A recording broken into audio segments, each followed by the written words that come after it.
Hello, everyone. Hope you're all doing well. And no, Aman, I didn't go sleep. I was watching Star Trek, and I forgot that I'm actually scheduled to go live at 8:50. So I had to reschedule it. But here I am.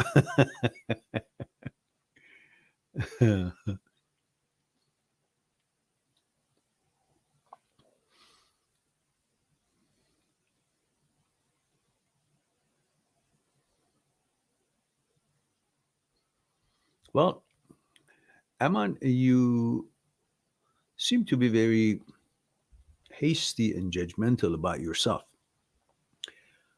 In many things in our life, judging a circumstance is very necessary.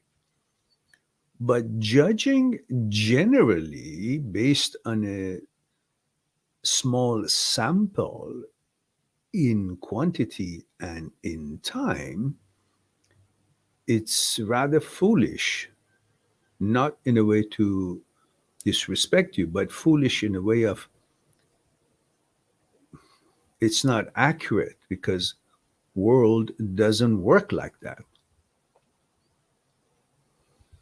It's it's like saying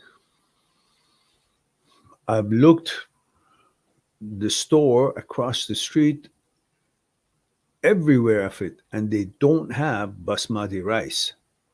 So that means I'll never find basmati rice. It's true about your search in that store. They don't have it or they ran out. But it's not true generally that you can't find basmati rice. You can't find it in that store or maybe in that village or maybe in that city or maybe in that country. I mean, I'm just trying to show you how many different dimensions exist, and you're making it collective dimension judgment and possibility judgment based on a very small um, sample size just because you're impatient about the locale opportunities and impatient about your age and what you're going to accomplish, how you're going to look to the prospects or the girls out there in the way that you do not look to them as you would in the future today. What do you have to offer right now? But you got a hot car, or you have certain kind of a, I don't know, muscly body, or you say to me that in your um, judgment, you don't consider yourself as good looking as a, I don't know, actor in a cinema looks. That's your judgment.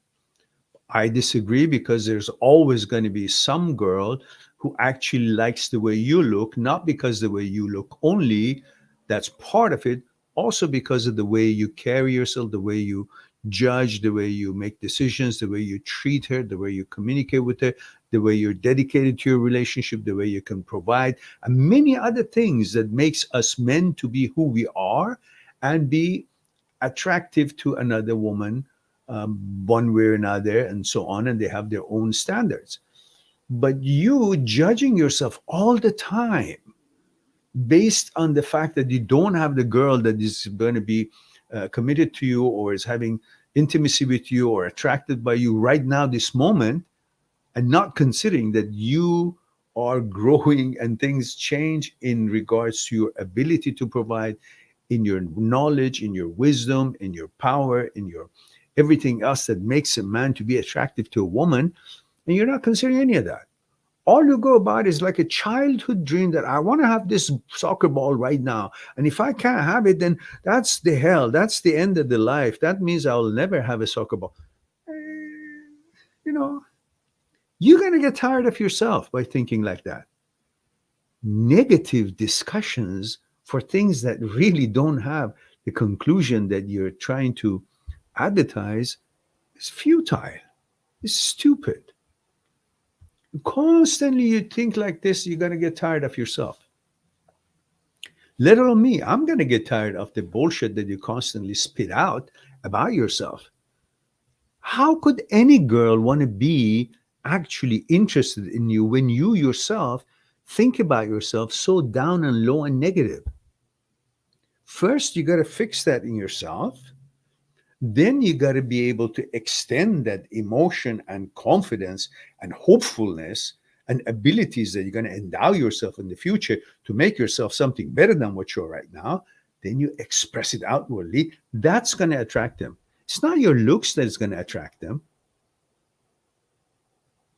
It has never been my looks that attracted women, and I don't think so, because I'm just a regular average looking guy. I don't think any guy has been attracted to a woman just because of his looks. That has a certain number of points. But women don't choose men the way we men choose women. We're visual. We go by how she looks, her legs, her boobs, her face, her hair, her nose, her smile, what she's wearing. Is it high heels? Is it this or that? Is it open cleavage? This is how we. They don't look at our faces that much. If we are pleasant, clean, that's enough for them to give us a chance to interact with them. Through that interaction, they will judge if we meet their standards, and you're supposed to judge if they meet your standards, and then something may or may not happen. So the consciousnesses will have a chance to interact and see if they can bond.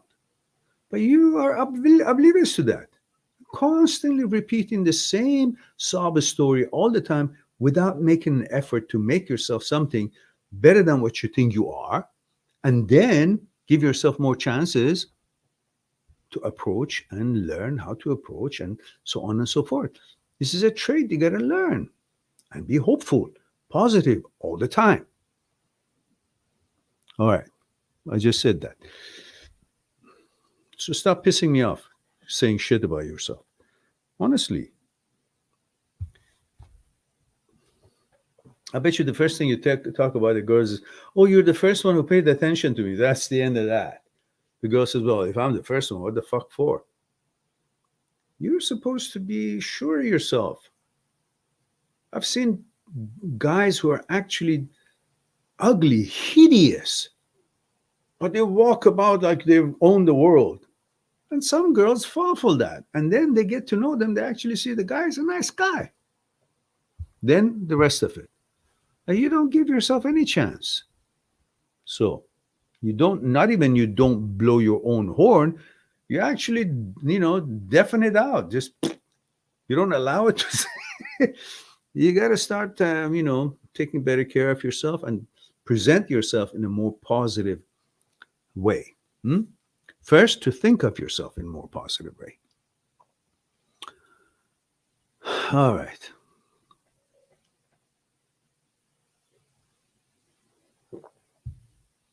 I get affected and pissed when I constantly have to repeat the same thing, and the person comes back with me the same story as if they never heard me. That's a problem. The problem is that, not that you can't get a girl, that you're not really focusing on what you should do. And it's all clear what you should do. You don't need me to say it. So get off your ass and chisel yourself in physically and mentally. Endow yourself with knowledge, expertise, become really good at some job that you're really good at, make good money, and you'll see. You'll have the girls you're looking for.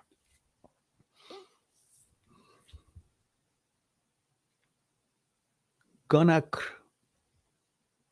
Malhotra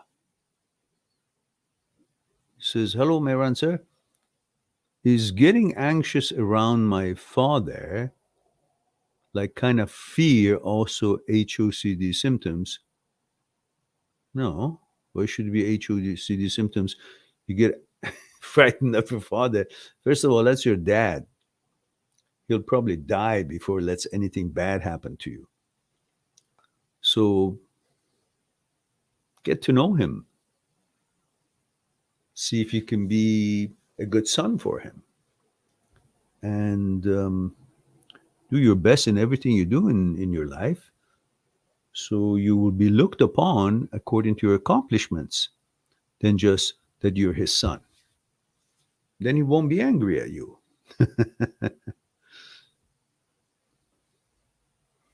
Says, though I'm doing really well with help from your videos, but this one thing bothers. I don't understand what you mean that you're afraid of your father, anxious around your father. Why? I don't understand how you're connecting HOCD with that. What you mean? Maybe you want to elaborate. As soon as I have the site finally fixed up to what my programmer and I spoke about and planned, then I would like to have a Zoom meeting so I can see you guys and I can hear your voices when I would open your mic and you can say what you want to say, and then we'll have a communication that way.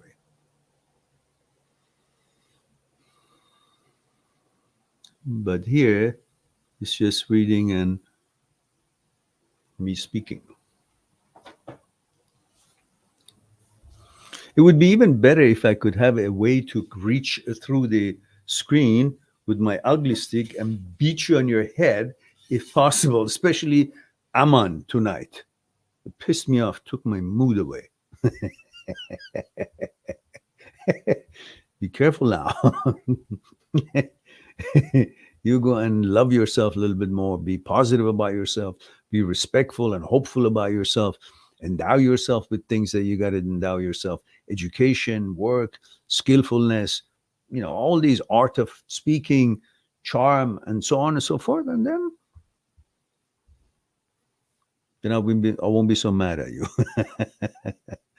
All right. And Gunak says, like anxious when I talk to him or when he tries to improve my clothing, like setting my collar straight if he sees something wrong there. Well, that's good. That's very gracious and loving of him. And you can turn around, say, and see what he does and learn from it, and give him a hug and say, "Thank you, Father." That's simple as that. He's trying to show his care. I don't see anything wrong with it.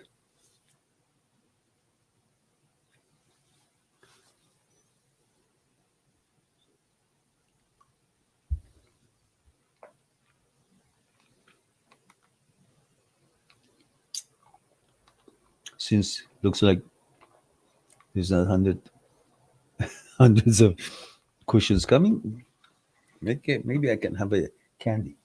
Let's say it's a honey candy, honey lemon, Manuka honey lemon drops. It's nice.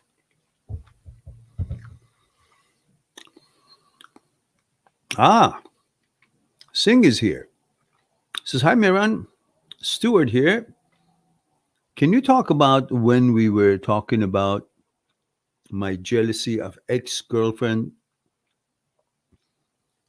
past girlfriends past? So if anyone else is suffering with this, Stu, from then until now, I've had many different consultations. I don't exactly remember what we talked about. So I'm sorry, I don't have the actual nitty gritties of the discussion in mind. Generally, I remember something. My apologies. So maybe you can help me to pose the question, and I can read it and try if I can connect to it.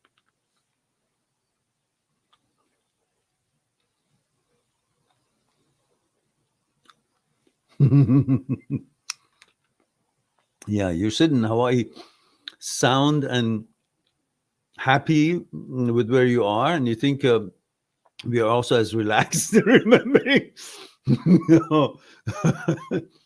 It's been snowing here like you have no idea. And tonight, I went for a walk by the ocean.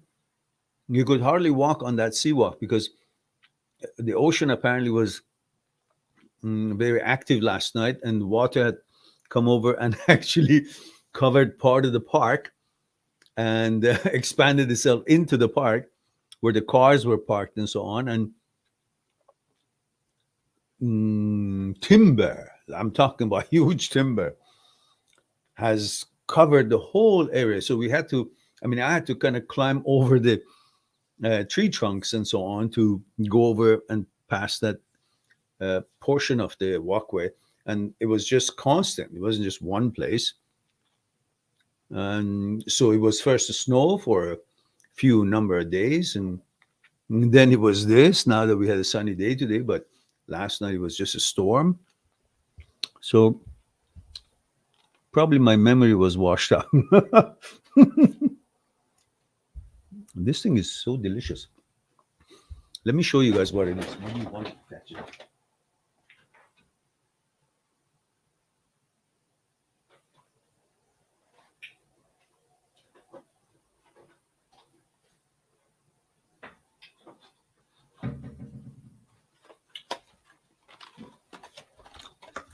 By the way, they don't sponsor me or anything. It's just I like them. There it is. Manuka honey drops, lemon. And this one, oops, oh, it's green. That's why I can't see it. Because I'm on a green background.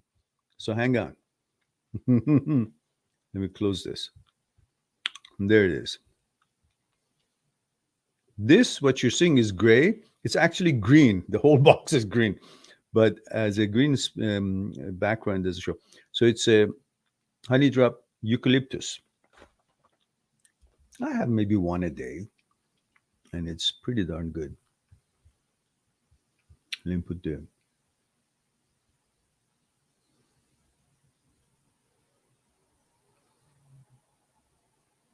okay. There we go.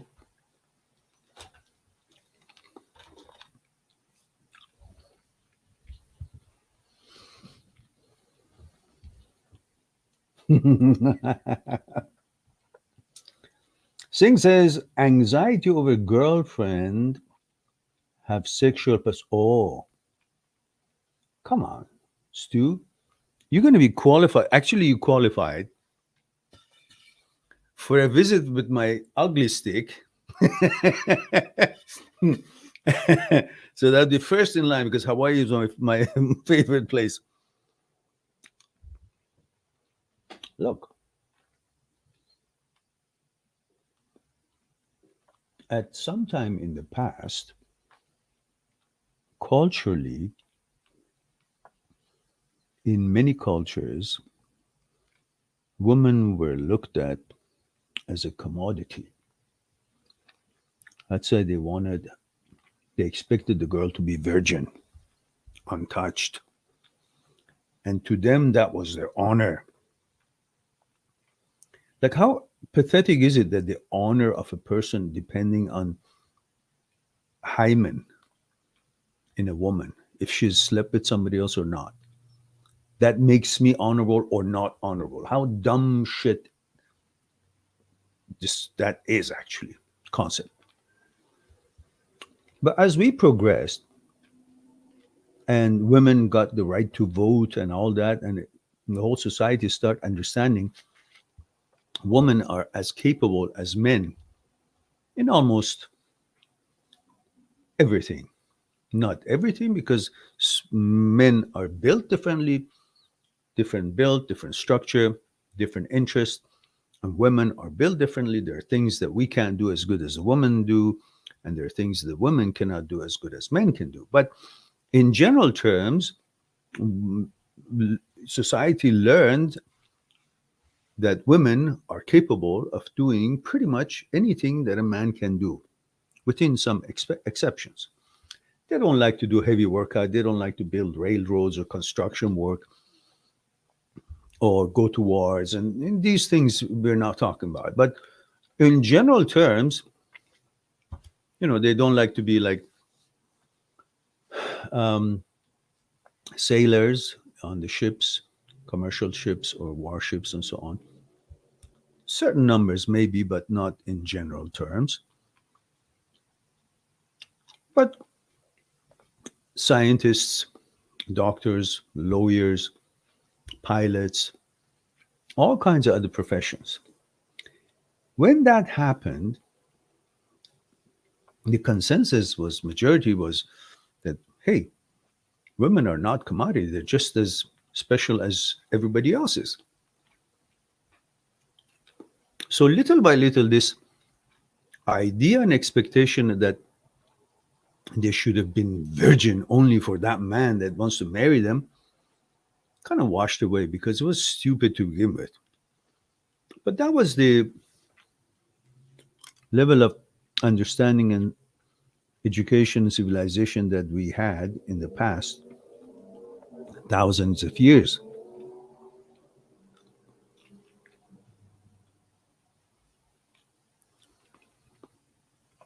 Women were always special, and perhaps it was a very selfish way of looking at it, but men tried to, out of value of the woman, they tried to portray because she's so valuable, the value of the men is also dependent on the woman's value. And to them, the woman's value was about if she's been having any relationship in the past or not.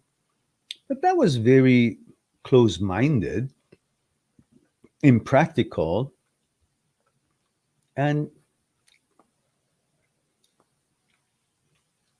changed in most cultures. It changed. That expectation is no longer then. So if the world in general have understood that you cannot judge a woman by her sexual experience, because if that was the case, then all men should be considered as whores. Because, Jesus, there is not a man or hardly any man who hasn't had sex before marriage, because that's what we're programmed. If that is our program, what do you think the program of a woman is? The same. It's programmed for procreation and wants to have sex. Every human being is interested and programmed to have sex. So why is it that you expect women not have had sex or have had any relationship with anybody? And if you find that unreasonable expectation, then you should be okay with any kind of a thought that comes to your mind or to your head about your ex that has had sex with somebody else or not. And whether it comes to your mind in any shape or form, thought or suggestion or images, you simply say, well, that's all right. That's a fact. And it can come and go, and it's true most, and that's their right. Woman has the same right as men do. So why am I thinking of it that way? I should say, yeah, that's okay. Not that I enjoy it, but you don't enjoy it because you love her or like her, and you're selfish. You want to make yourself special. How do you make yourself special, the best of the best in the world? By turning your girlfriend into best of the best in the world in your own mind. You give a certain kind of a characteristic and image to her in your own mind about her, so that would make you to become more special. So in other words, you make her special because you think you're special. You think by making a big deal out of her and somehow give it credentials of honor or whatever it is in your mind that that constitutes honor, you think that actually you're giving honor to yourself. So really, you're not really doing all these credits to her, giving all these credits to her. You're giving it to her so you can look bigger. It's out of selfishness that you think, she should have not had any sex, and you want to talk about her like, oh yeah, only me. So really, it's about you. It's not about, you don't have a problem with her having had sex. You have a problem because that could, in your mind, mean that you're not that important as you think you are. So you make her important, and then you say, "How can I make her important? Because my values is that she should have not had sex other than with me." It's kind of a little bit of a savage way of thinking. I can understand if a girl has have been having sex at age, I don't know, 25, 30 with like 40, 50 people. Yeah, okay, well, that's fucking unacceptable. but, but, you know, 6 or 7 relationships, it's to be expected, like every one of us. Before we hit age 30, we've had like maybe 6 or 7 relationships.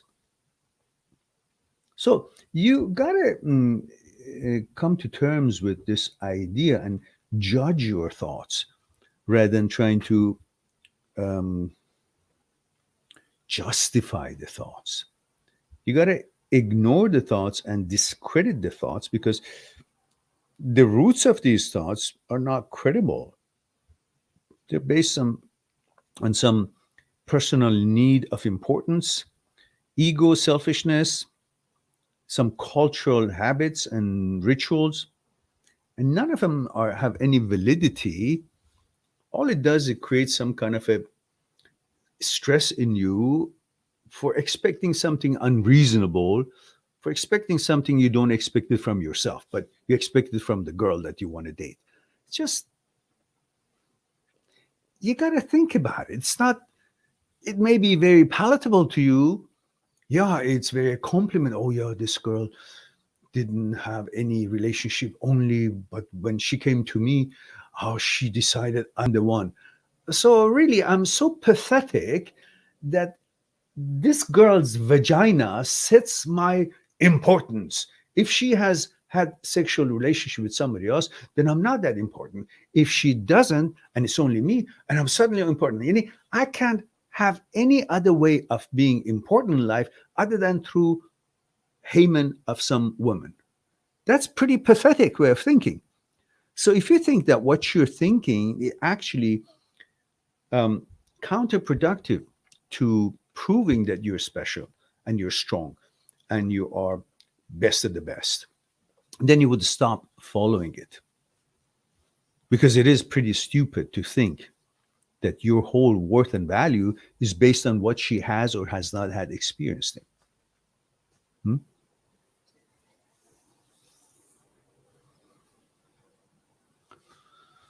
So that's pretty much I can say about that. I don't know if that would help you out, but I hope it does.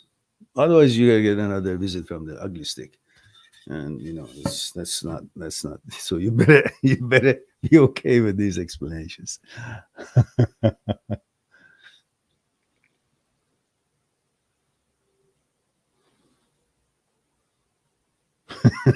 Oh, I see. Oh, you should have said that. Then I would say, oh, just fuck off. I don't care. I don't want to spend my time on that. So you say, lol, you helped me a ton. I'm saying to talk for other viewers who suffer from this. Please don't beat me up. Too late. I already did. Didn't you feel it? Okay, good. All right then. All right. It was for other people's benefit. Yeah, all right. All right. And Parameshwarar says, why you change channel name from the Mind that Seeks Truth to the One Point? Any reason? Thanks. Actually, no reason. I just got fed up that it wasn't moving fast enough. And I thought maybe if I change the name to something else, since it doesn't have anything to do with the name really, it has to do with the tags and individual videos and their titles. So I just make it, I don't know, something small. I don't know. I don't know what I was smoking that night. So, so I did it. I don't know. It must have been a mistake by changing a name after so many years that algorithm gets used to it. And now started all over. So I don't know really. Actually, I think I was just trying anything I could because I tried everything. Dr. MGM says, "Hi, sir. I'm having HOCD. I'm male 15 in India. I want to know about sexual fluidity. What is it? Nothing that I can put my finger on. I don't know what it is. Is it a real thing? Not in my opinion. It's like saying milk is milk, cheese, yogurt, and sour milk at the same time. It's probably something that needs to be dealt with by psychologists in regards to understanding that um, we have a gender, whatever that gender is. But we can't be just this in the morning and that in the afternoon and then the other one at night and the next month something else. Doesn't make sense to me. If it does, I don't know how to make sense out of it. So, um, Travis Little says, "Are you married? Are you hot, blue eyes, blonde with high heels?" I'll answer the question. Otherwise, that's my personal information. No, I'm not married anymore. And Dr. MGM says, then why many psychologists believe this? I don't know about those psychologists. You got to ask them why. You're asking me why somebody else feels or does something. I don't know. Ask them. And Dr. MGM, if you're 15, please make sure you have permission from your parents to be here because this program is made for people who are 18 and over. So I hope you have that permission from them, that they know you're here. I appreciate that.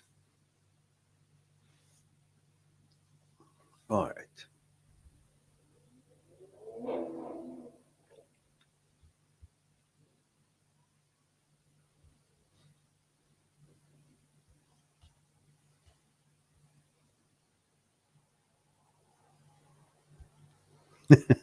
Dr. MGM says, sorry, I was just freaking out. Don't freak out. These are some concepts that some people who have certain interest or certain reason for that would like it to be discussed or mentioned for their benefit. And I personally don't have any scientific understanding or research that has such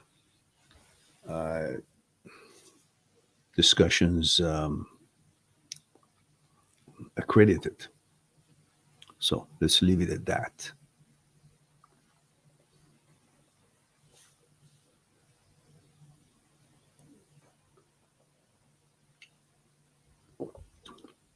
I took a few pictures from the snow. Let me see if I can clean this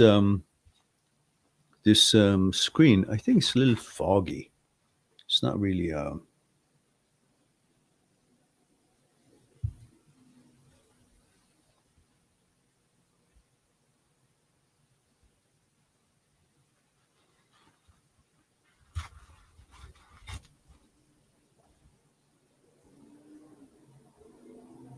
Yeah, that's better, I guess.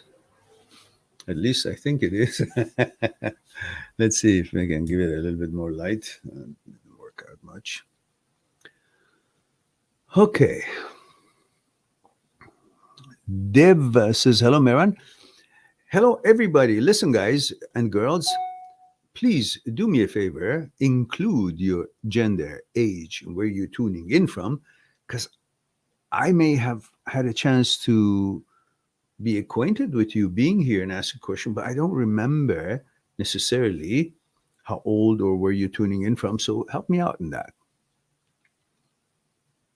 And Spencer McAfee Says, you've given me some great advice, which I'm very grateful for.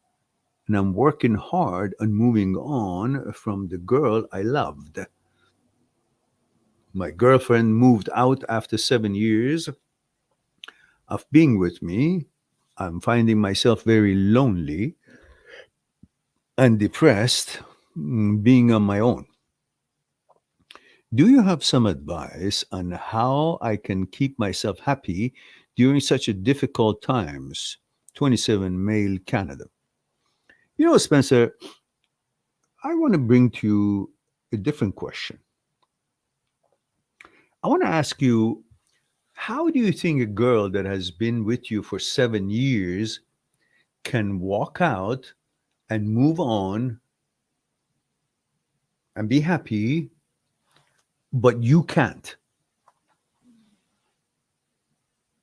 I mean, if she can, and she's just a human being, how can you cannot? If she can put her emotions after 7 years, is 7 years is 7 years for her and for you. If she can put her emotions away and move on, why is it so impossible for you to do the same? If she can do it, you can do it. Can you answer me that? What is it that makes her so valuable to you that you don't think anyone could ever give you the same pleasure, companionship, understanding, friendship, camaraderie, let's say, or bonding on consciousness level, companionship, teamship, teamship? Why is it that you think nobody can do what she did, but she actually thinks otherwise? And why can't anybody else do what you think she did for you? Why? Nobody else has beautiful boobs. Nobody has ability to wear high heels. No other girl has beautiful hair or face, smile. No other girl has education that this one had. No other girl has a career that this one had or a better one. What is it that makes you think it's only her? There's no one who can cook better. No one who could look prettier. No one who could have a better career. No one who could be more educated. No one who could be more understanding. No one who could be more supportive. No one who could understand you better. No one who could be more compatible with you. No one who could bond on consciousness level better than this one.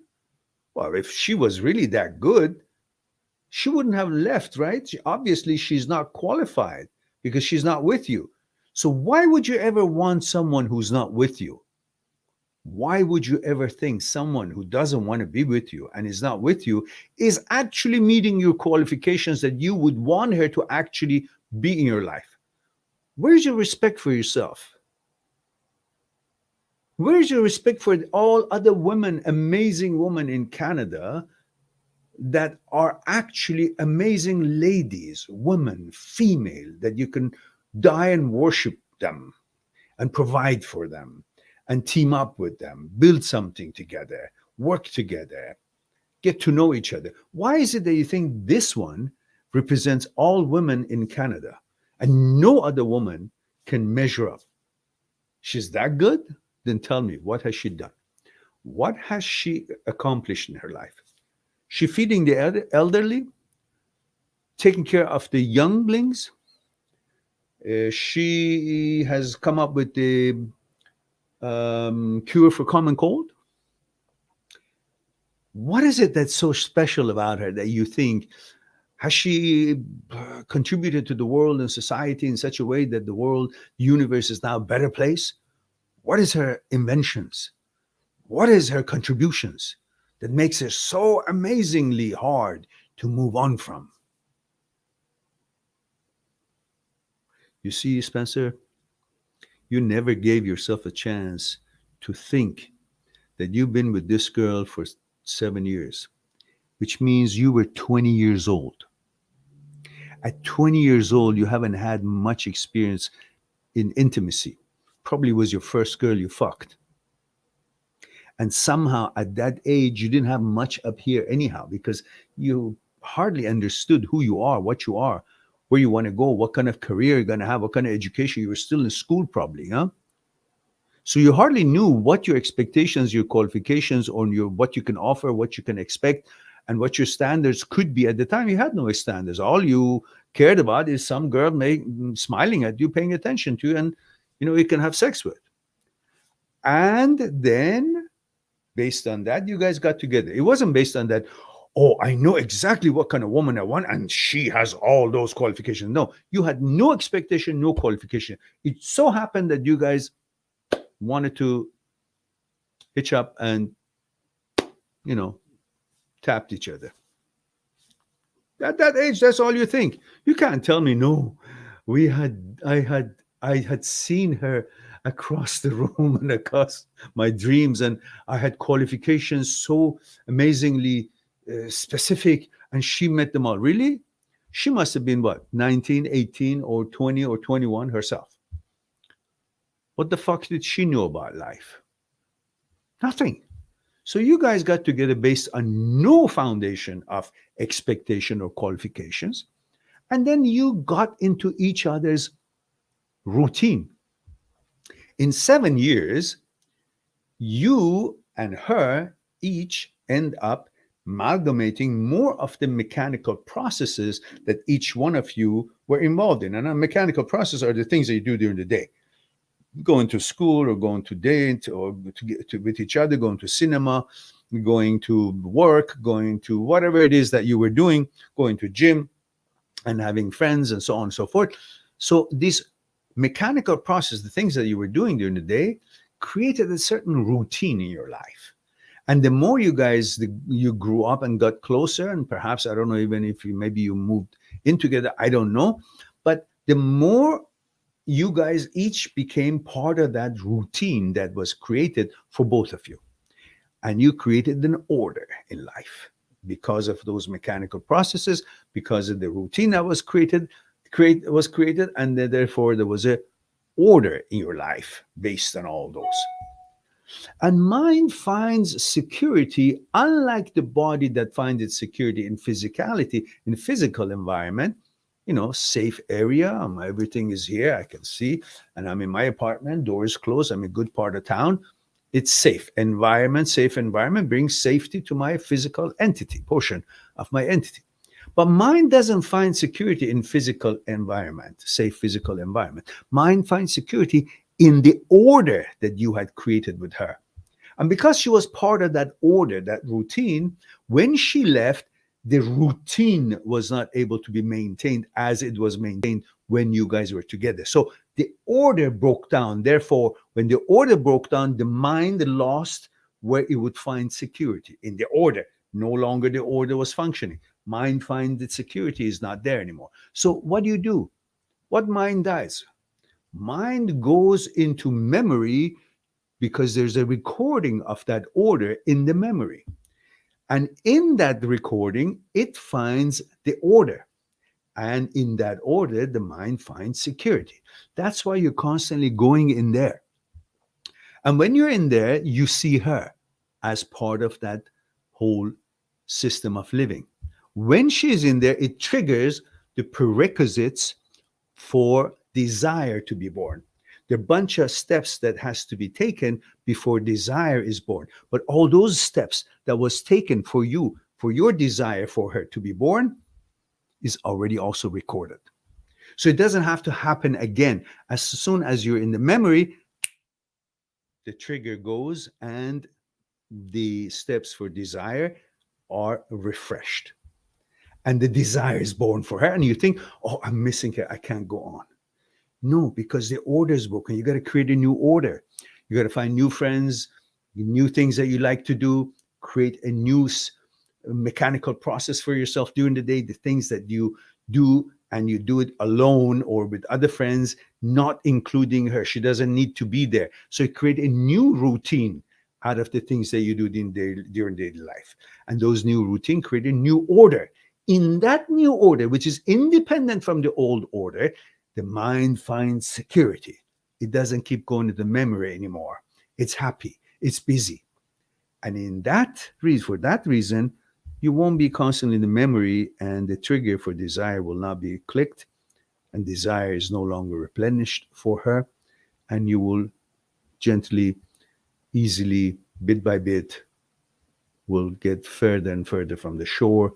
No longer it would be the same shore. You would travel to different islands.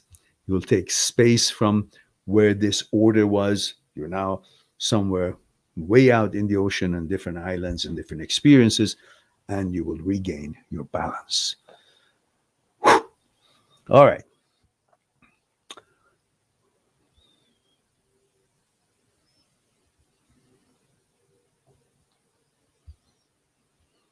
Dr. MGM says, what is neuroplasticity and how does it work? Will neurons disappear? No, no. That's a big question.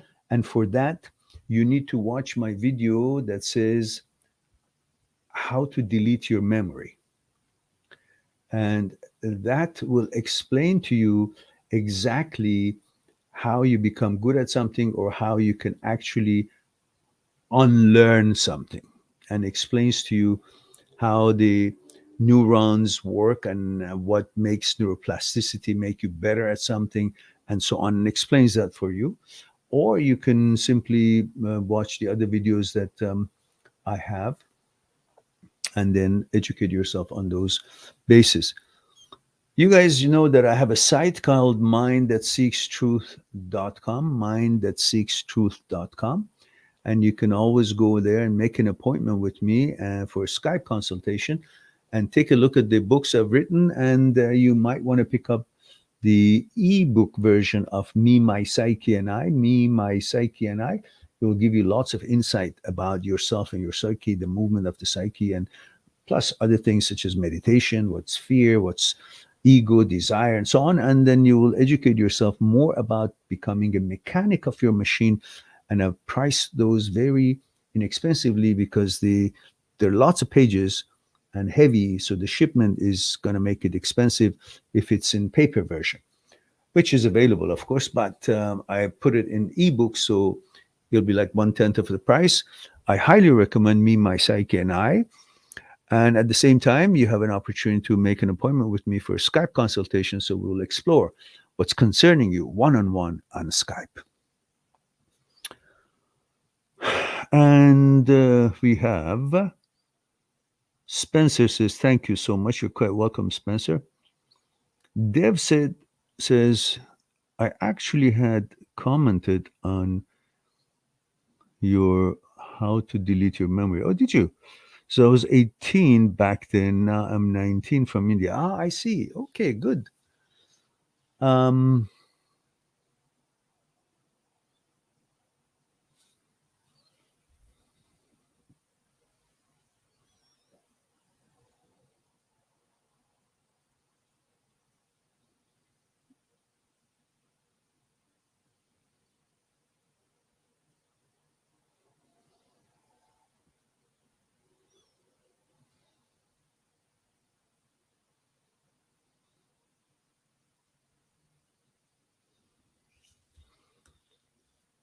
okay. So we have 50 minutes gone, maybe another 10, 15 minutes. I can be with you guys.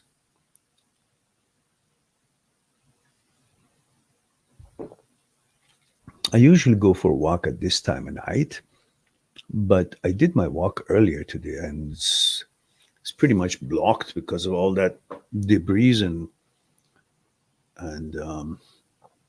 timber and so on that has been moved onto the walkway by the ocean. I had never seen the past 43 years I've been living in Canada, never seen Ambleside Park to be filled with water. Actually, part of the cars being halfway, kind of part of the tires all in the water. It's like a lake there.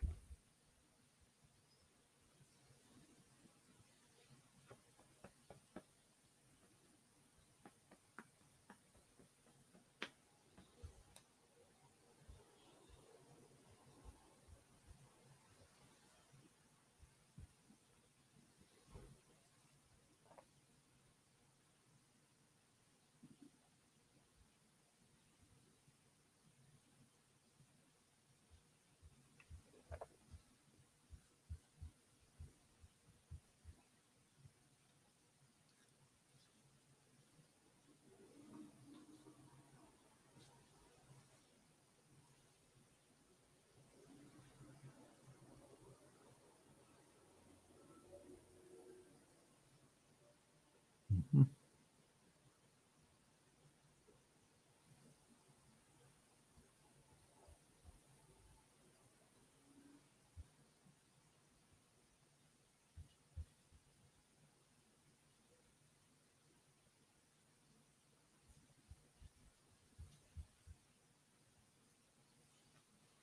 So I have MD Samir Khan says, "Hi Miran, hello Samir, and age, please, and where are you tuning in from?"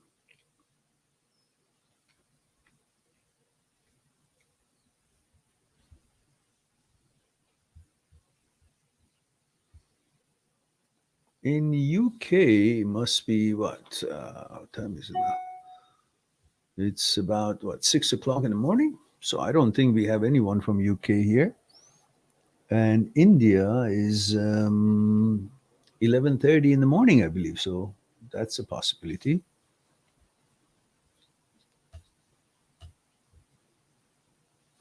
18 India male. Thank you for that, MD Samir Khan.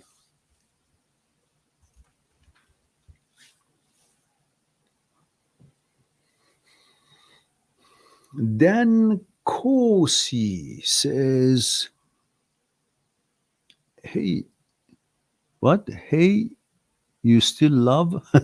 Yeah, I love every day. What do you mean? Oh, it says live. I do. Don't you? Did you expect me dead? Is that your new wish for me? What's going on? And don't forget your gender, age, and where you're tuning in from. Hmm, I see what you mean. You mean I'm still on live stream? That's what I think you mean.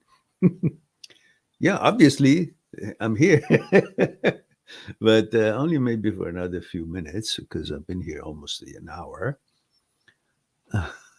Yeah, yeah. I got it. Yeah, I understand.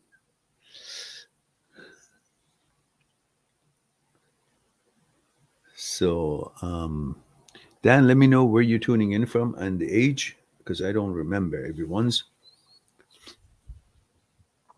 38 male and 33 female Chicago. Oh, both of you together, boyfriend, girlfriend, watching this together. Yeah, I remember that you were here before and you were making a comment on somebody else's comment and I couldn't figure it out. I got it now. I remember. VJ Laxman says, "Hello, Mehran, sir. My SOOCD is almost taking me at first. I used to, almost taking me, what does that mean? At first, I used to feel fear of being gay, but now it's being a girl. Uh-huh. I myself wanted not to feel anxiety, but now it is like almost liking it. The thing is, you guys are totally focused on coming up with a conclusion, and either I accept that what the brain says is me, or I don't. And how do I prove that I'm not? If you don't want to, and that's not the way to deal with HOCD. You just simply got to say, I accept that thoughts can be there. I don't care about the content of the thought. It's all irrelevant. The fact that thoughts can be there and whatever the brain puts out, it doesn't represent me. It's irrelevant to me, but it's the brain. That's its job, to make thoughts. But you go after integrity of thought, and you think just because it showed up, it must have a meaning, it must have a message. It must. No, it doesn't. So don't try to refute it, stop it, dismantle it, destroy it, or prove it that you are not or you are, and see if you are or not, and check and make sure and assurance. Just don't. That's what creates a havoc in you. It's a disorder, psychological disorder, based on the overactiveness of the amygdala, anxiety, and so on, and malfunction in the signaling system of the brain, such as caudate nucleus, in the striatum, in basal ganglia, and all the rest of it, which you can educate yourself. There are hundreds of videos on my channel, and there are links to the specialists, psychotherapists that I have included in the description of the videos of HOCD. And you're welcome to educate yourself instead of guessing and thinking that there's only two options: either I am or I'm not. There's third option that you just don't give a shit what the brain conjures up. Say, I accept thoughts can be there just like I accept anything else is in the world, but it's irrelevant to me. I roll by my vetoes and choices, what I'm interested, what I'm not interested. That's it. I don't care about what other people are interested or what they're involved or engaged in, what they buy, where they go. None of that. But I accept that they can all have their own way of life and taste and choices, and that's fine. Same thing with the brain. I allow the brain thoughts to be there, but I don't have to prove it wrong or right or anything or be concerned about it. That's the way you deal with that.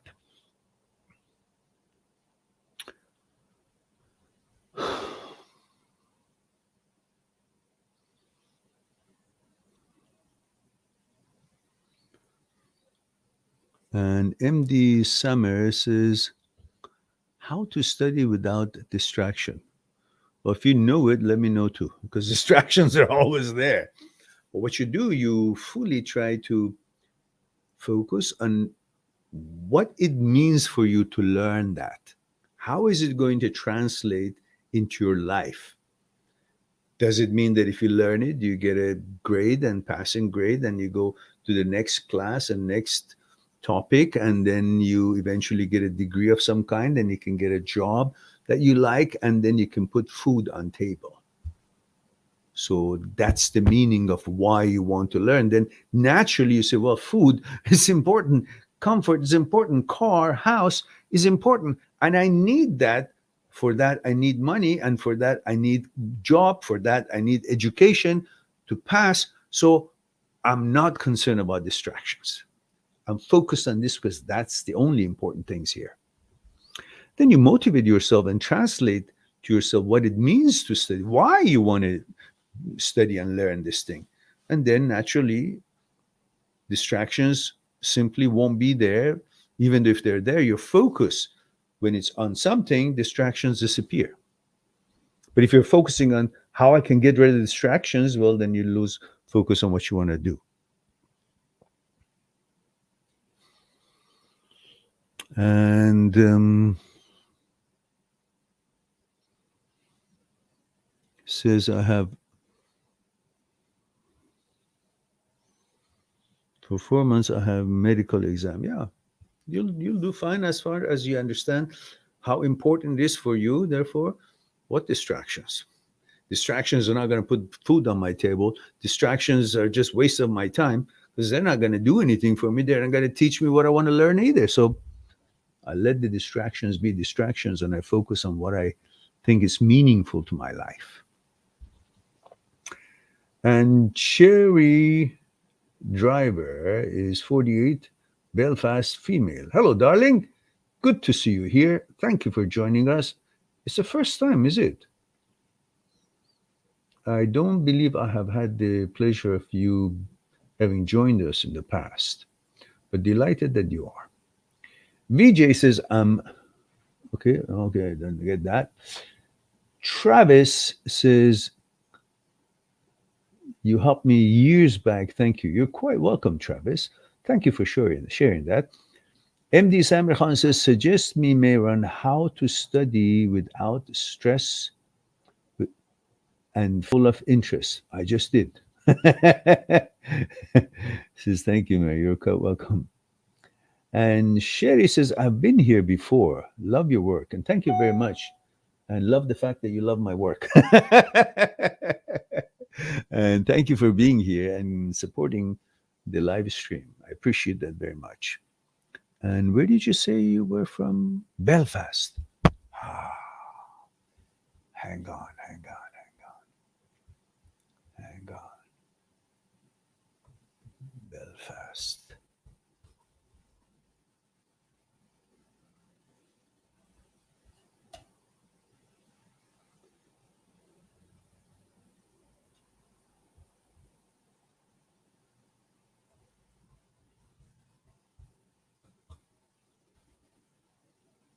Mhm.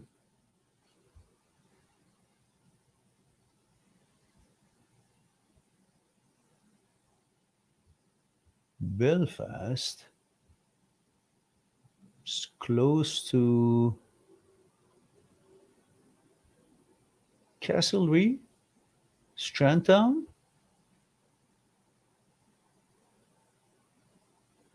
in UK.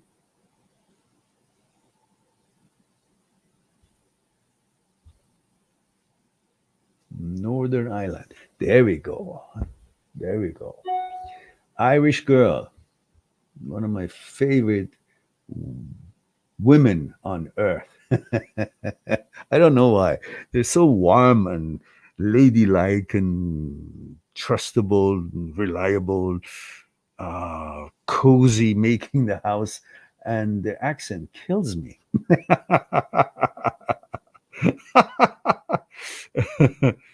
This is Northern Ireland. There we go. I found it. Yeah, that's right. I thought so. And you're quite welcome, Sherry. Says thank you. You're welcome. All right. What else do we have here? How is life in Ireland with the stuff that is going around, Sherry?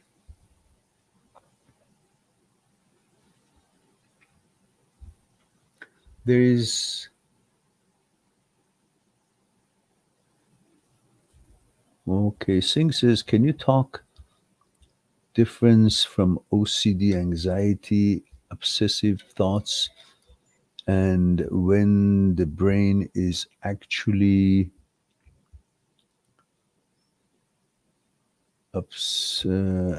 trying to tell you it might be conflict in value and standards.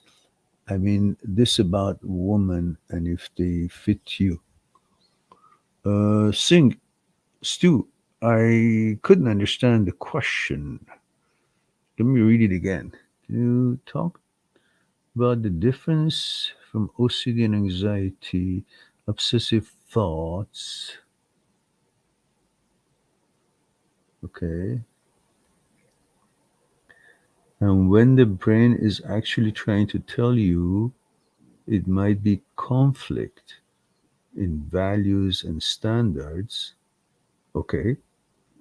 I mean, this about women and if they fit you. So, are you saying that you meet a girl and the brain keeps telling you that there could be difference in your values? That's why you should not continue getting to know them? Is that what you're saying? Because anxiety has a lot to do with the unnecessary signals that amygdala is sending when there's no danger sending these emotional signals anyhow.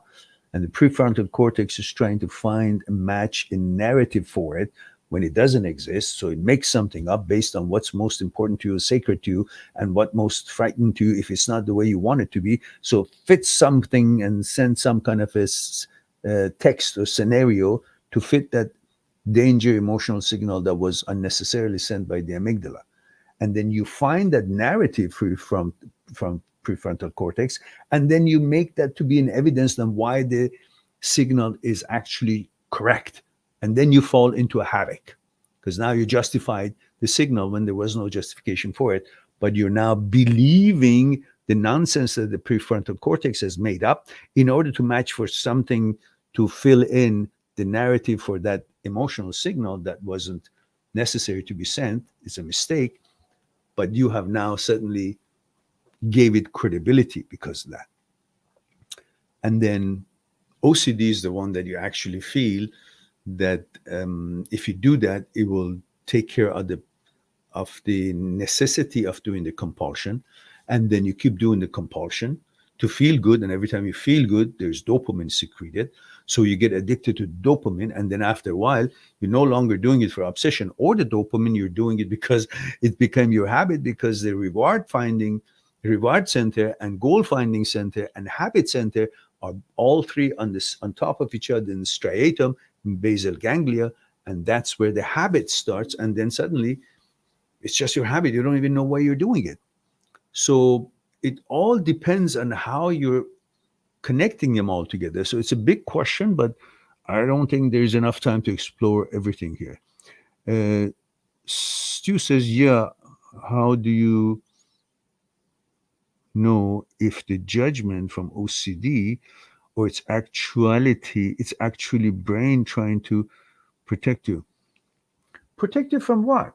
Unless the woman has got a knife at her hand and coming to your stomach, what do you want to protect yourself from? Give it a chance, interact, see how you guys negotiate day to day life, how you interact with each other, how you deal with the challenges of life, and within next few months of it, you'll figure it out. Why do you have to believe the brain? Where did the brain get its intellect? There is no intellect in the brain. As Dr. Penfield from Montreal in 1960s have done the thousands of neurosurgery, brain surgeries, and they did experiments to find out if they can localize certain things. They could localize some kind of a light showing up by the patient realizing certain light when they manipulate occipital in the back, and they could get some movement of the limbs when they localize a center for manipulating in the midbrain in the brain, and then they could get maybe some speech, some sound coming out when they manipulate the speech center, but they could never localize a intellectual center. They could never localize political opinion center. They could never localize math center. They could never localize compassion center. They could never localize mm, um, consciousness center. So there is no intellect that you actually base your acceptance of something just because the brain has suggested. The first thing you got to do, you just don't believe your brain. The problem starts when you believe thoughts. That's when the thoughts are the roots of all problems. And thoughts are made by brain independent of you. You're not the brain, brain is not you. So what comes out to your head is not a representation of you. It's just what brain does. And you're supposed to be judge, the boss, the master, to decide if you have come across noticing some kind of a thought, then you just now got to say if it's useful to me or not. Not just because I notice it, then it must have a meaning or I must see justified that it's here. No, it's bullshit. Brain has no intellect. That's why. That's the shortest way I can put it all together, guys.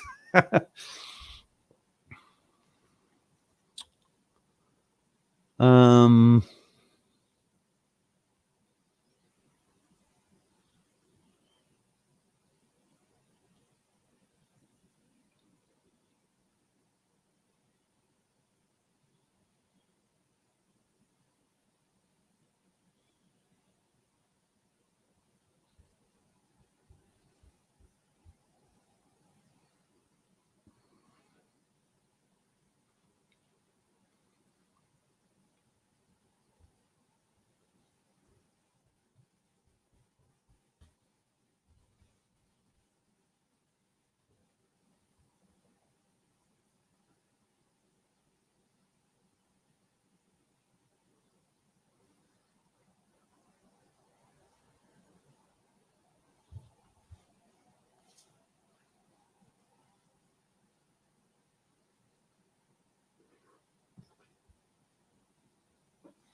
all right.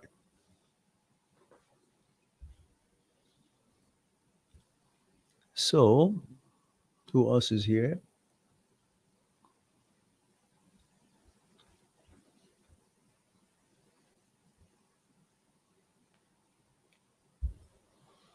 So, Sherry, are you guys also under pressure by your government to do this or do that or put this and whatever else and stay away and all that and restricted for the ones who haven't gotten this and hailed for the ones who did get this and the ones who get more of one or two, they're given stars or commander type of authorities. What's going on there? Um,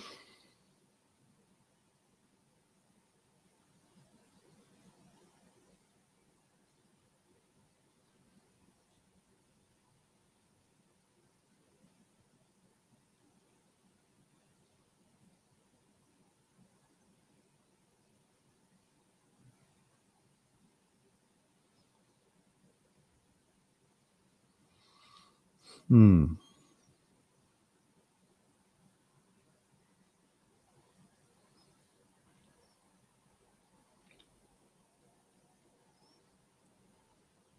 So they're tightening the grip over there as well. Yeah, it looks like to be a worldwide design to do what they're doing.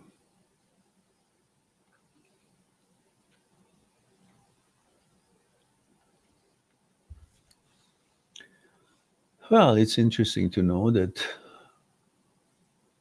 in 1930s and 19 what 45, the world got together to get rid of the tyrants and the dictators, fascists, and now the same countries that actually were instrumental to get rid of that type of a government are now trying so hard to convince people that's the way to go and implement it, to the point that they're actually taking away the sovereignty of the body, and they're actually encouraging just because they say so without really a real scientific basis, which it's now all the data is out and proven in different countries of the world that simply it's not true. And this whole thingy is just something that is not doing what it's advertised that it does, but they still want everybody to get it, despite of all the side effects that has been documented. So I hope that we can somehow be able to have our way of life back as it is, what it should be: freedom and sovereignty of our bodies. And VJ, I don't know what your question really is, because obviously some people may feel that way, and it's a public forum. So I don't want to say things that may actually be heard by someone who's sensitive and it's got mental issues and get hurt. So for these sort of things, you might want to talk to your psychologist and ask them to help you to clarify certain illusions. Or if you like, you can make an appointment with me on Skype and we could explore it together and chat about it one on one on Skype.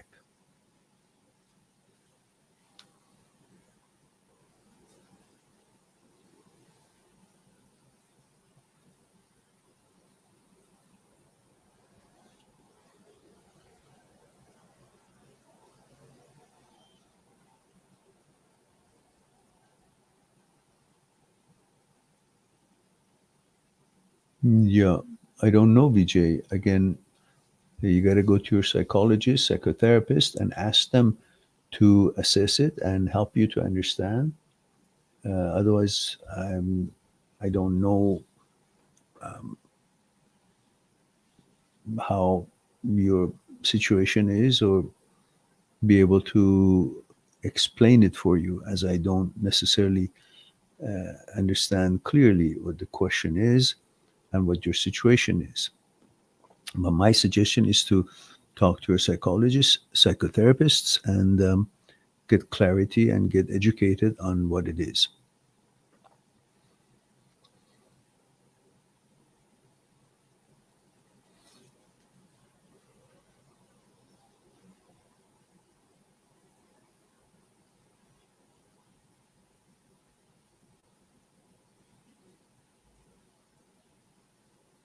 You just because you get tired and then you because you're tired you accept something, that doesn't mean it's right or wrong.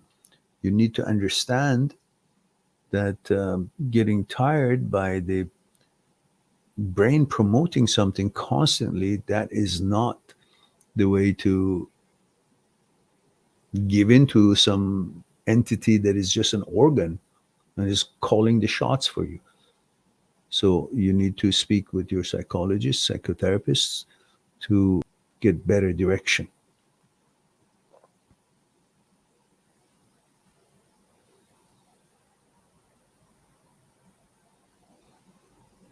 Ah, oh, I see. Yeah, I see. I see. I remember somehow. I remember something that we had a discussion, and I think I'm not clear why you still feel that way. I suggest you speak to a psychologist on that note because obviously getting tired of some continuous um, message coming from your brain, that's not legitimate enough to, accept something. You got to understand what is the reason for this malfunction in the brain. So for that reason, you need to speak with the psychotherapist who's specializing in OCD and HOCD to help you clarify for you. Just getting tired of dealing with something. It's like saying some salesman comes to your door and everywhere you go says, buy this. It's a really good thing. Buy this. And he goes, follows you all around. Eventually you say, oh, fuck it. I don't need this, but okay, I buy it because I'm tired. It must be something for me. Just because persistent salesman, that doesn't mean the product is designed for you. So now you have a glitch in your brain, possibly, and that doesn't mean that you're supposed to get tired of it and then accept what the brain says just because you're just tired of it. Go search it out and get help of a psychotherapist, psychologist there, and who's specializing on OCD and OCD subsets, including HOCD, especially HOCD, and then figure it out. You know, so being tired is not good enough.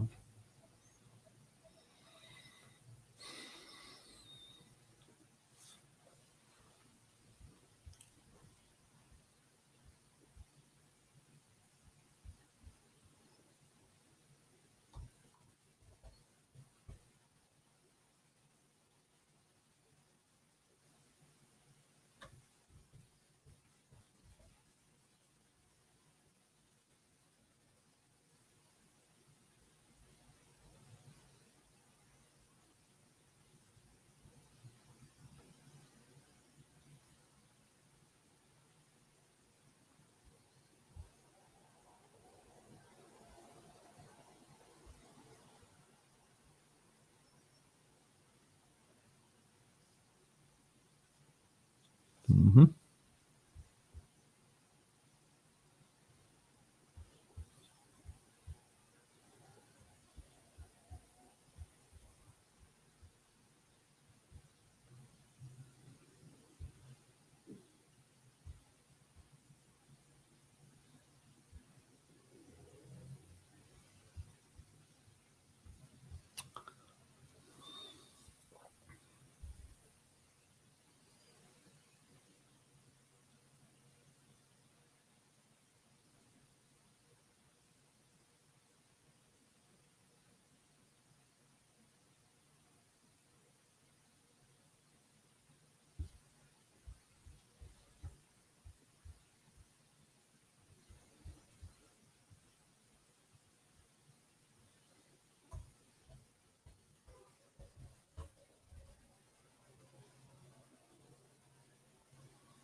Um, Vijay, sexual orientation OCD, the psychologist must be specializing in that. If they are just specializing in regular OCD, not pure O, and it's just washing hands or, checking the stove or whatnot, that's not the expert. So it has to be expert. Sexual orientation OCD, with all the videos that I've created, maybe, I don't know, 400 videos, and in two different playlists. But the ones that I recommend is Dr. Jan Weiner, Dr. Philipson. They're expert in the field and they are expensive, but they're worth every dime. But you must be able to put a certain budget together because every hour after every 45 minutes is like $600. So You need to have the budget and then pursue finding the answer with the experts.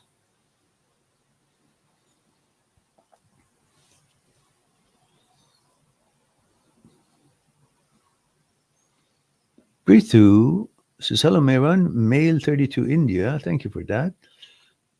And Prithu says, what happened, Mehran? You became silent suddenly. No, I was searching on something on internet.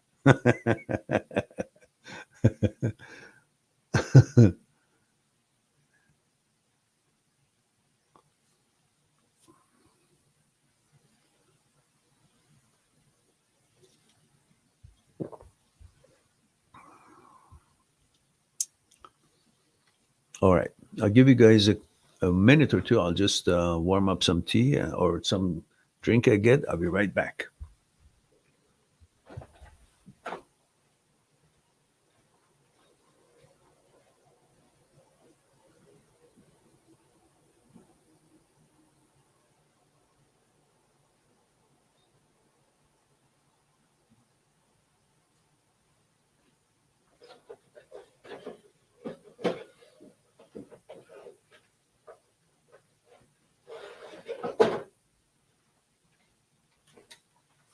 You know, it's funny. I got these drinks last year. I got two boxes of different taste, flavor. And when I opened this, I didn't like it. I thought it was too sweet, even though it's zero sugar in it. So I put it in there. I finished the other one. It was just no taste. And then now I like it. I don't know why. It's not sweet at all. And we have a super chat from Stu Singh. Thank you for that. And it's very kind of you to support the channel. We appreciate it. There's no question with it. Otherwise, super chat has a priority. So I would follow the money. that's the tradition here on YouTube. But there's no question, so I come back to you guys. Prito says, after breakup with my toxic ex, says I have recently completed my 2 year with my girlfriend. Was it a course completed? What is it? Is a prerequisite of some kind of a certification? I have recently completed my 2 year with or jail sentence, which is it, with my girlfriend. And he says, after a breakup with my toxic ex. Oh, I see. So you had a toxic ex, and then you have a new girlfriend, and it's now 2 years with the new girlfriend. And he says, I found her, and we were having an awesome relationship for the last 2 years. Okay. So what's the point? I'm trying. So Electro Neo says, Mehran, sir, my HOCD is very less, but why still I sometimes feel false attraction and feeling and all. Look, even when you get diarrhea, when you get pills or you have yogurt and rice and you kind of heal it after a few days, still could have a few drops here and there. You still gotta be patient. It's not like, okay, it's all fixed. Especially when it comes to mental issues, it will take a learning of how to deal with this crazy thing that is up here that goes rogue and you don't know what to do with it. So you got to learn how to rewire it. And this rewiring through neuroplasticity takes a time. Takes a time. It's in Italian. It takes a time. So, so you got to be patient. It's not like, oh, why did you know all of that? It's not like I don't know, you throw something in the garbage and throw the garbage out and that's it. It's a process of teaching the brain and teaching yourself that when such images or such suggestions or such thoughts show up as intrusive thought in the brain, you're not supposed to try to come to a conclusion or dissect it or analyze it or data hunt it or anything. You're supposed to recognize it, give it the name that it deserves. It's HOCD, it's not me, it's the brain, it's not me. And then once you noticed it, give it a name that it deserves, and you move on with whatever it is that you're trying to accomplish on that day and pay your focus on that. And that's it.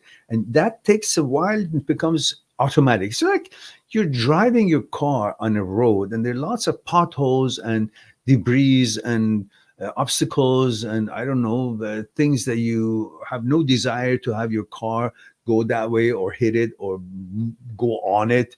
Could be manure and things like that. But what do? You don't focus on all the stuff that is there. You focus on where the good road is. So you navigate your car onto the clean part of the road, the part of the road that is suitable to your car to drive on. And after a while, you become so good at only going on the road that is suitable. It's not slippery. It's not, gravel. It's not going to slip your car. It's not icy. It's not dirty. It's not poo there. It's not debris. It's not potholes, mud. You become really good at negotiating because that's what you focus. So you should also focus on what it is that you want to do rather than what it is that is suggested or the images or the statics that shows up. Like you don't focus on the road on all the other the things that you don't want your car to go on it. You focus on where the good road is to drive your car on. So that's pretty much, it's going to take a while before you become really good at it, automatic about it, and then naturally all those other things, images, suggestions, and thoughts, and intrusive thoughts, and so on, like those debris and all, won't even show up. And others, you won't notice them. They're there. Thoughts are there because the brain constantly does its thing, but you're just automatically, you're only seeing what you want to see. And that's the end of that. That takes a while.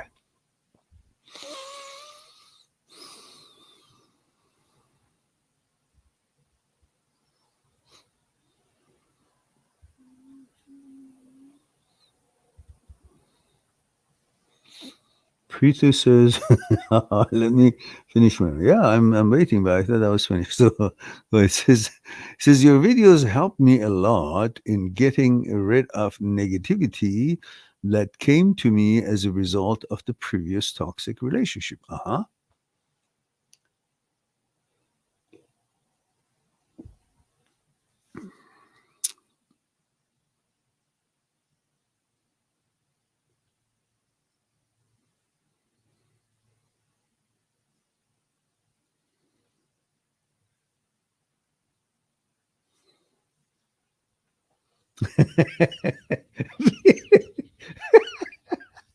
VJ VJ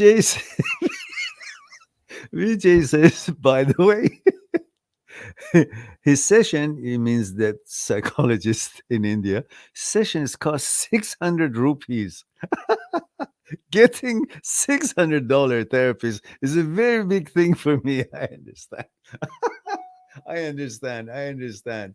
I see what you're saying. But, just saying that, look, good food in that restaurant, it costs $600. But this, I don't know, debris on the floor or this shit that I see, it costs nothing or about, 60 rupees. So maybe I should have this. Yeah, yeah, but it wouldn't give you the nutritional values that you're expecting. So I understand what you're saying. But the idea here is to find guidance for you to deal with what you're facing, not to just get rid of that obligation that I got to go to a therapist. That's not going to be. What if the therapist is expert in some field that you have no need for it?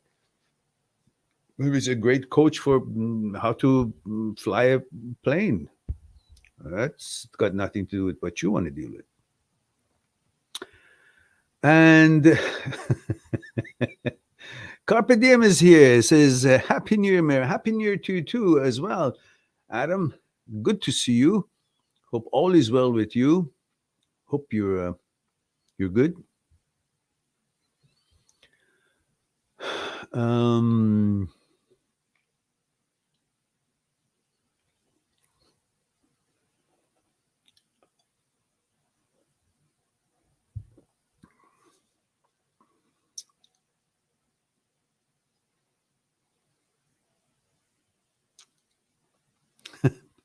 Preetu says you laugh a lot, Mehran. Very positive personality. Thank you, dear. Thank you very much. Well, laughing is not just good for you or for the people that are present, it has a very good energy extending from it, the quality of the energy. And for me, if it's as appropriate, laughter, an appropriate thing,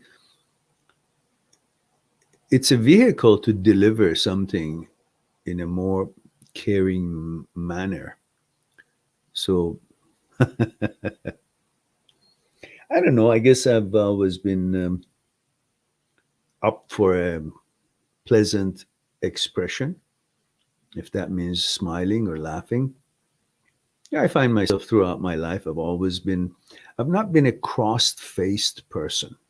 You can see some people are constantly angry or pretend they're angry or somehow they want to influence others to do what they want by looking dissatisfied always. I don't remember I have had that kind of a opportunity.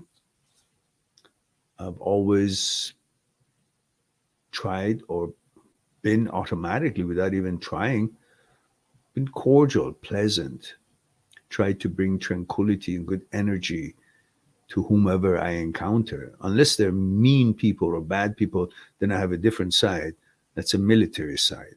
They don't know where it came from. It switches on and it's no longer is a captain of the love boat that becomes a warship. That's a totally different personality that happens, but it doesn't come out unless it's absolutely necessary to, I don't know, protect myself, my family, or friends, or innocent person in the street. That's a different thing. But usually, in all my life, I remember I've been a very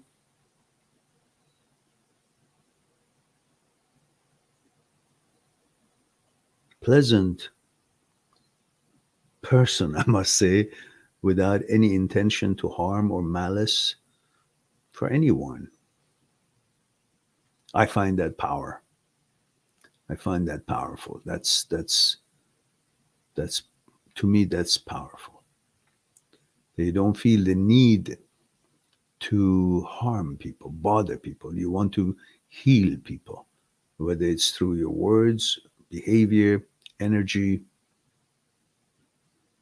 That's that's the way I roll, and I don't focus on it, but just the way it is. I guess my personality. Anyhow, we have somebody with those scam responses. Somebody told me these are scam responses. VOR.ONG, and I don't know what that means. What is this new thing? What's it good for? What does it do? And we have another one here, which was similar to that. Hmm. I think I saw something here that was. There it is.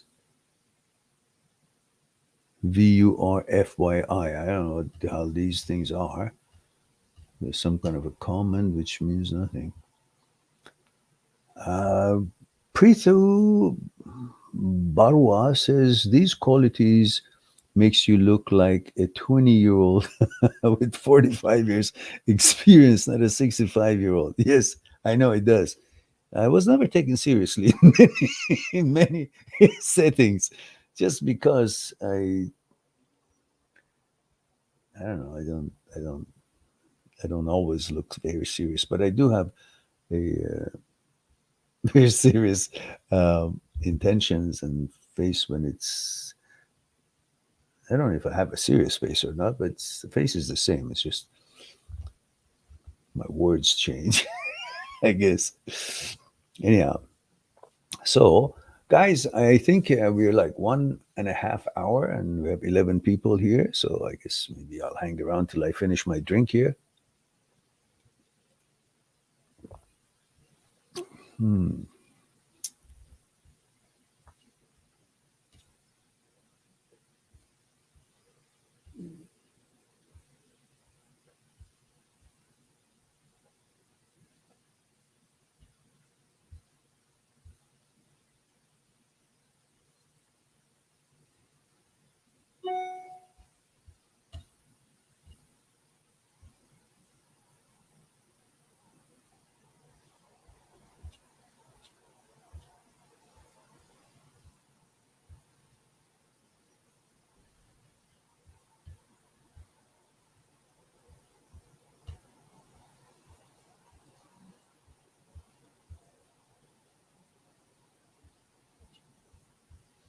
All right. Looks like we don't have any more questions, guys. So I think it's time to let you guys go about your businesses. It's time for me to say I love you all. Thank you very much for being here, giving me the opportunity to share a thing or two with you. I look forward to our next live stream, and hopefully you enjoyed as much as I did. In the meantime, be good to yourself and to the others. I'll talk to you soon. Bye for now.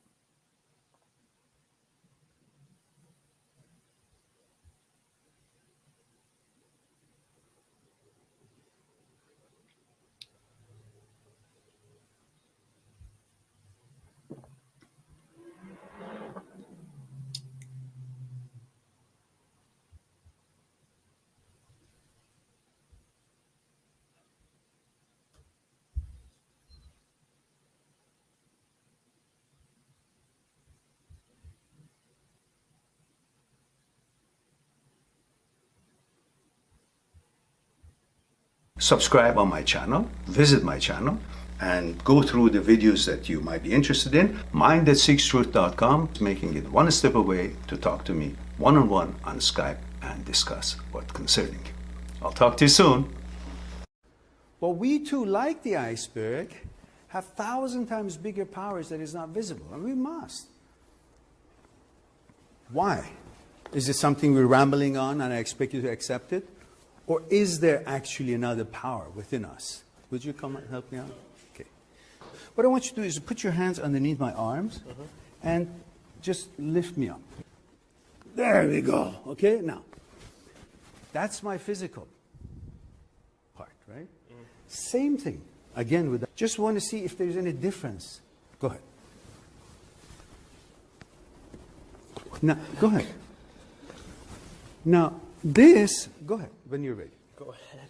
So you see, this is different than what he was doing, and I'm not really doing anything. You convinced? Yeah. So are you guys convinced that there is something other than, thank you. Yeah, Thank you very much.